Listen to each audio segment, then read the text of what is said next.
Hello everyone, आपके अपने YouTube channel MJ study पर आपका स्वागत है। आज का जो हमारा टॉपिक है वो है ट्रायल एंड एरर थ्योरी, यानी ये लर्निंग की जो थ्योरियाँ हैं उन्हीं में से एक थ्योरी है हमारी ट्रायल एंड एरर थ्योरी, यानी इसको हम भूल एवं प्रयास का सिद्धांत भी बोल देते हैं।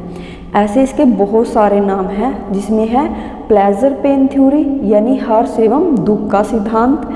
उसके बाद है जैसे स्टिमुलस रिस्पॉन्स थ्योरी यानी उद्दीपन अनुक्रिया का सिद्धांत। एक नाम और है इसका जैसे स्टिमुलस रिस्पॉन्स रेनफोर्समेंट थ्योरी यानी उद्दीपन अनुक्रिया पुनर्बलन का सिद्धांत। इस तरह से इसके बहुत सारे नाम हैं।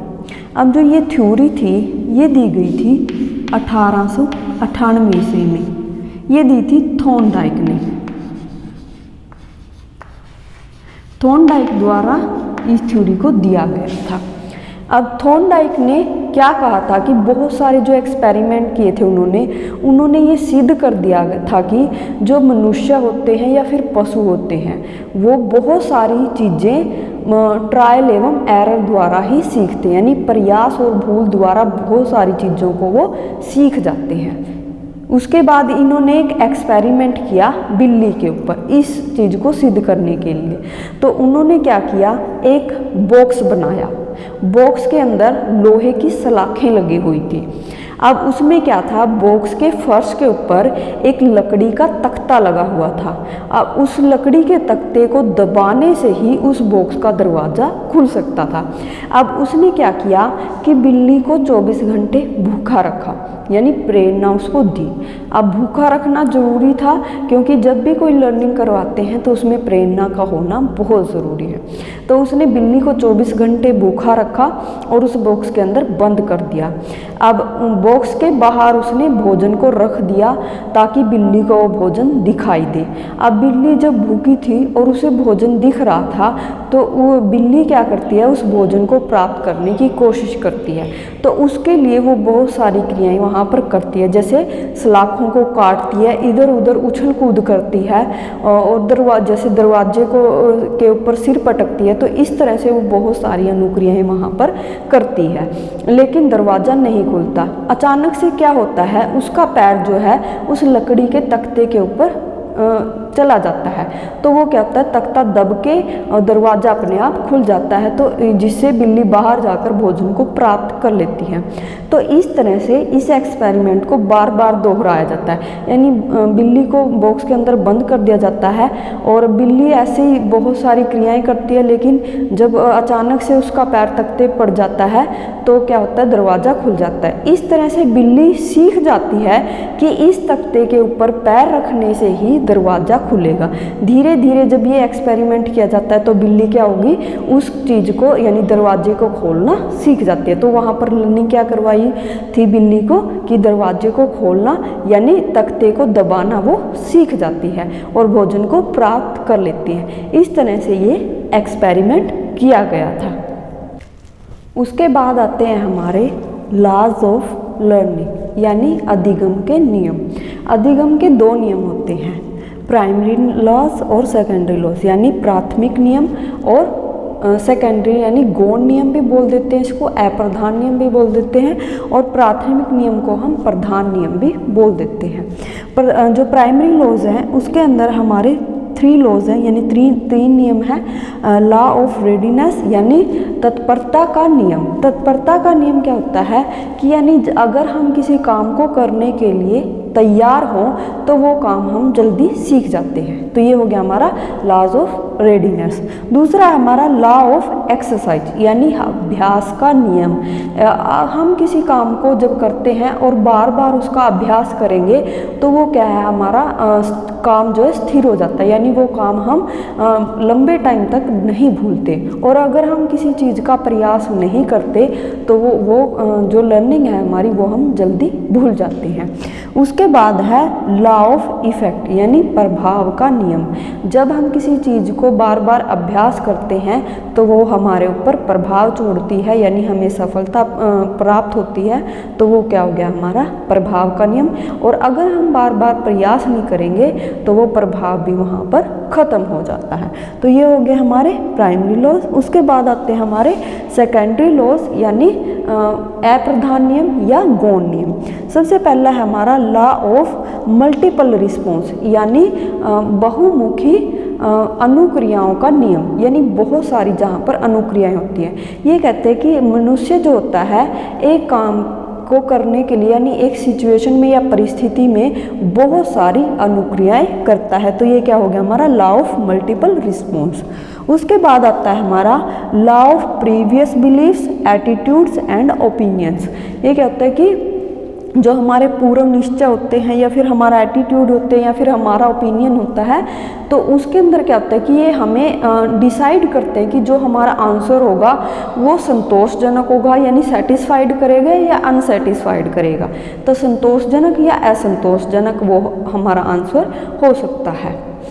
यानी इसमें क्या करते हैं, जैसे बिल्ली क्या करती है, खाना खाती है तो खाना खाने के बाद वो पिंजरे में सो जाती है और अगर उसे भोजन प्राप्त नहीं होगा तो वो क्या करेगी, कोई ना कोई अनुक्रिया वहाँ पर जरूर करती है। उसके बाद आता है हमारा लॉ ऑफ पार्शियल एक्टिविटी यानी जो उसके अंश हो गए उनको अनावश्यक अंशों से अलग करना। जो हमारी एक एक्टिविटी होती है उसको वहाँ पर स्थिर करना जो सही एक्टिविटी होगी। जैसे बिल्ली का तख्ते को दबाना, वो क्या थी हमारी आवश्यक एक्टिविटी, यानी उस क्रिया को जब बिल्ली करना सीख जाती है तो और अन्य जो क्रियाएं होती है जो अनावश्यक होती हैं उनको वो करना भूल जाती है। तो ये हो गया हमारा लॉ ऑफ पार्शियल एक्टिविटी। उसके बाद आता है हमारा लॉ ऑफ रिस्पॉन्स एनालॉजी। इसमें क्या है कि एक परिस्थिति में हम जैसा व्यवहार करते हैं तो वो व्यवहार कैसा होगा कि यानी उसी जैसी परिस्थिति के अंदर भी हम वैसा ही व्यवहार करेंगे। अगर सेम सिचुएशन हमारे सामने आती है और पहले वाली सिचुएशन में हमने जैसा बिहेवियर किया था तो हम क्या करेंगे, वैसा ही बिहेवियर उस वाली सिचुएशन में करते हैं। तो ये क्या हो गया हमारा लॉ ऑफ रिस्पॉन्स। उसके बाद है हमारा लॉ ऑफ एसोसिएटिव यानी अनुक्रिया की समानता। यानी एक सिचुएशन के अंदर हमारे अकॉर्डिंग ही जो अनुक्रिया यानी अनुकूल परिस्थितियां जो होती हैं, एक सिचुएशन होती है और उसमें हमारे अकॉर्डिंग ही जो अनुक्रियाएं हो वो हमारी होती है लॉ ऑफ एसोसिएटिव। उसके बाद आते हैं हमारे एजुकेशन इम्प्लीकेशन यानी शिक्षा में इसका योगदान या शैक्षिक निहितार्थ। सबसे पहले हमारा मोटिवेशन यानी प्रेरणा। एक बच्चे को कोई भी चीज़ सिखाने के लिए, हमें लर्निंग करवाने के लिए प्रेरणा देना बहुत ज़रूरी है, तभी वहाँ पर कोई लर्निंग होती है। उसके बाद है इजी टू डिफ़िकल्ट यानी सरल से कठिन। अगर हमें कोई चीज़ सिखानी है बच्चे को, पहले उसे इजी चीज़ सिखाओ, फिर उसको थोड़ा सा डिफ़िकल्ट, फिर थोड़ा और डिफ़िकल्ट, इस तरह से उसको सरल से कठिन की ओर ले जाओ। तो उसके बाद आती है हमारी लर्निंग ऑफ स्किल्स यानी कौशल की का अधिगम। यानी अगर हमें किसी चीज़ को बच्चे को सिखाना है, लर्निंग करवानी है, जैसे स्किल्स होगी, तो उसके लिए ये थ्योरी जो है बहुत ही सहायक सिद्ध होती है। हम कोई भी स्किल्स सीखते हैं, जैसे हो गया नाचना, गाना या फिर स्विमिंग हो गया, अब इस तरह से हम कोई भी चीज़, कोई भी स्किल सीखेंगे तो वो हम ट्रायल एंड एरर थ्योरी द्वारा ही सीख सकते हैं। नहीं हमारी वहाँ पर भूल होगी, फिर से प्रयास करेंगे, हमने कोई गलती की फिर प्रयास करेंगे, इस तरह से वो चीज़ हम सीख सकते हैं। उसके बाद आता है बेसिस ऑफ हैबिट्स यानी आदतों का जो आधार होती है वो इस थ्योरी के द्वारा हम बच्चे को किसी भी आदत का उसके अंदर निर्माण कर सकते हैं। हमें कोई बच्चे के अंदर आदत विकसित करनी हो तो हम ट्रायल एंड एरर थ्योरी द्वारा उस बच्चे के अंदर आदत को विकसित कर सकते हैं। उसके बाद है used in learning by insight. ये कहते हैं कि जो सूझ के अंदर जो हमारा अधिगम होता है उसके अंदर भी ये थ्योरी हमारी काम आती है। जैसे मैंने आपको इंसाइटफुल लर्निंग थ्योरी में करवाया था, उसके अंदर जो था पहले चिंपैंजी बहुत सारे ट्राई करता है, जैसे उछल कूद करता है और केलों को प्राप्त करने की कोशिश करता है, तो वो क्या था उसका ट्रायल एंड एरर थ्योरी, यानी सूझबूझ के अंदर भी हमारी जो है ये थ्योरी काम करती है। उसके बाद है प्रिंसिपल ऑफ प्रैक्टिस, यानी अभ्यास का सिद्धांत। यानी इसमें क्या है कि हम बार बार किसी चीज़ का अभ्यास करेंगे तभी वहाँ पर लर्निंग जो है हमारी स्थिर हो पाती है। यानी एक कहावत है जैसे practice make a man perfect, यानी जो अभ्यास होता है वो ही आदमी को दक्ष बनाता है। उसके बाद है useful for less intelligent children, यानी जो कम बुद्धि लब्धि जिन बच्चों की होती है, यानी जो मंद बुद्धि होते हैं, उनके लिए भी ये थ्योरी जो है सहायक सिद्ध हुई है। यानी वो बार बार किसी चीज़ को सीखेंगे, अभ्यास करेंगे, तभी वो किसी चीज़ को सीख सकते हैं। यानी वहाँ पर उनको लर्निंग करवाने के लिए इस थ्योरी का सहायक होती है उनके लिए, यानी ये मंद बुद्धि बच्चों के लिए सहायक है। उसके बाद है इसकी कुछ लिमिटेशंस भी हैं, जैसे सबसे पहले आ गया हमारा मैकेनिकल यानी यांत्रिक। हम ये जो थ्योरी है ये मतलब जो इसमें बुद्धि का प्रयोग कम होता है। हम क्या करते हैं इसमें तीर तुक्केबाजी ज़्यादा यूज़ करते हैं। जैसे बिल्ली क्या करती है, पहले बहुत सारे ट्राई करती है और अचानक से उसका पैर क्या है तख्ते के ऊपर रखा जाता है तो दरवाज़ा खुल जाता है। तो इसमें क्या थी, तीर तुक्केबाजी ज़्यादा है। उसके बाद है हमारा लेक ऑफ ट्रांसफ़र, यानी इसका स्थानांतरण का अभाव। यानी हम बच्चों को जो चीज़ सिखा रहे हैं उसके जो प्रशिक्षण करवा रहे हैं उस प्रशिक्षण का स्थानांतरण मतलब बहुत कम हो पाता है। उसके बाद है लेक ऑफ इंसाइट, यानी यहाँ पर सूझ की भी कमी है। हाँ, इसमें बच्चों के सिर्फ हम ये कहते हैं कि अचानक से कोई क्रियाएं हो जाती हैं, तो इसमें क्या है बच्चे की बुद्धि का प्रयोग बहुत कम होता है, तो यहाँ पर अपनी सूझबूझ वो इस्तेमाल नहीं करता।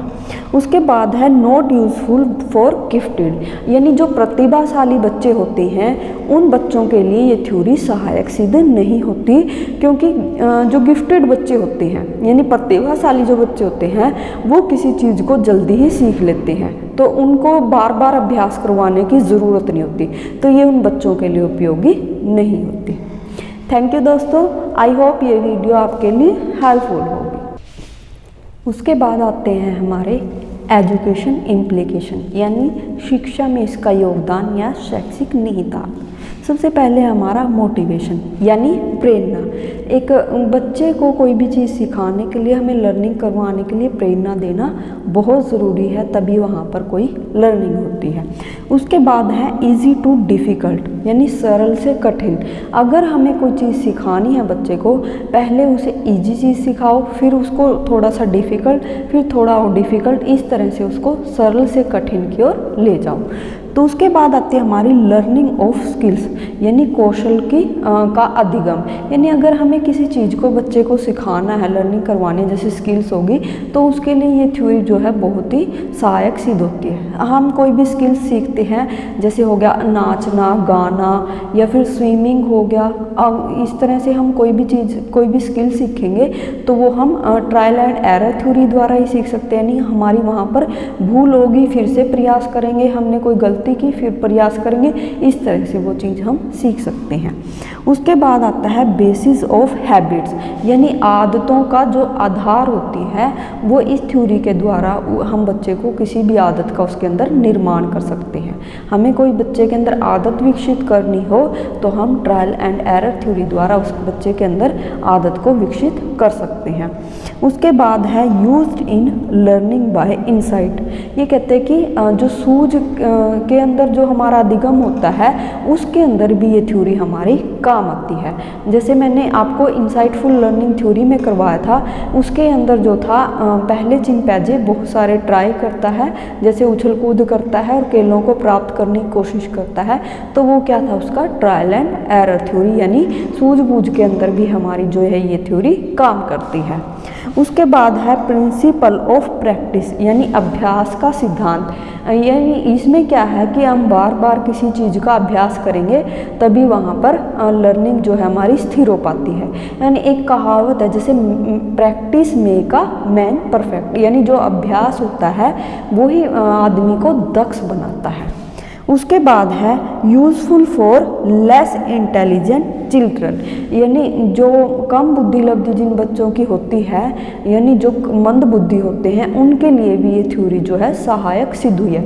यानी वो बार बार किसी चीज़ को सीखेंगे, अभ्यास करेंगे, तभी वो किसी चीज़ को सीख सकते हैं। यानी वहाँ पर उनको लर्निंग करवाने के लिए इस थ्योरी का सहायक होती है उनके लिए, यानी ये मंद बुद्धि बच्चों के लिए सहायक है। उसके बाद है इसकी कुछ लिमिटेशंस भी हैं, जैसे सबसे पहले आ गया हमारा मैकेनिकल यानी यांत्रिक। हम ये जो थ्योरी है ये मतलब जो इसमें बुद्धि का प्रयोग कम होता है, हम क्या करते हैं इसमें तीर तुक्केबाजी ज़्यादा यूज़ करते हैं। जैसे बिल्ली क्या करती है, पहले बहुत सारे ट्राई करती है और अचानक से उसका पैर क्या है तख्ते के ऊपर रखा जाता है तो दरवाज़ा खुल जाता है, तो इसमें क्या थी, तीर तुक्केबाजी ज़्यादा है। उसके बाद है हमारा लेक ऑफ ट्रांसफ़र, यानी इसका स्थानांतरण का अभाव। यानी हम बच्चों को जो चीज़ सिखा रहे हैं उसके जो प्रशिक्षण करवा रहे हैं उस प्रशिक्षण का स्थानांतरण मतलब बहुत कम हो पाता है। उसके बाद है लेक ऑफ इंसाइट, यानी यहाँ पर सूझ की भी कमी है।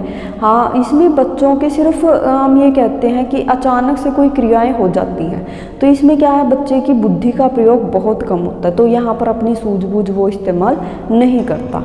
उसके बाद है नॉट यूज़फुल फॉर गिफ्टेड, यानी जो प्रतिभाशाली बच्चे होते हैं उन बच्चों के लिए ये थ्योरी सहायक सिद्ध नहीं होती, क्योंकि जो गिफ्टेड बच्चे होते हैं यानी प्रतिभाशाली जो बच्चे होते हैं वो किसी चीज़ को जल्दी ही सीख लेते हैं, तो उनको बार बार अभ्यास करवाने की ज़रूरत नहीं होती, तो ये उन बच्चों के लिए उपयोगी नहीं होती। थैंक यू दोस्तों, आई होप ये वीडियो आपके लिए हेल्पफुल हो।